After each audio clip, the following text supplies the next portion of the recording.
राधिका अकेली अपने कमरे में बैठी थी। बारिश की बूंदें खिड़की पर टकरा रही थीं। कमरे का माहौल ठंडा और अंधेरा था, जिससे उसे एक अजीब सा डर लग रहा था। तभी उसने देखा, खिड़की के पार एक धुंधली परछाई झलक गई। उसने ध्यान से देखा, लेकिन वह केवल परछाई थी। उसने सोचा, शायद ये मानसिक दबाव का परिणाम है। लेकिन जब वह फिर से देखी, तो परछाई और करीब आ गई। वह बेताब हो गई और दरवाजा बंद कर लिया। परछाई अब मुस्कुरा रही थी। उसकी मुस्कान में एक अजीब सी खौफनाकता थी। रात के अंधेरे में उसकी आंखें चमक रही थी, जैसे वह राधिका की आत्मा को देख रही हो। राधिका ने अपने दिल की धड़कन सुनी, जो तेज होती जा रही थी। उसने खिड़की को बंद करने की कोशिश की, लेकिन वो जैसे अपने आप खुल गई।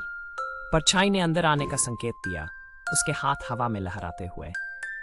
उसने चिल्लाने की कोशिश की, लेकिन उसकी आवाज जैसे गले में ही अटक गई। अचानक बिजली चमकी और कमरे में रोशनी हुई। परछाई एक बच्चे की थी, जो उसकी तरफ बढ़ रही थी।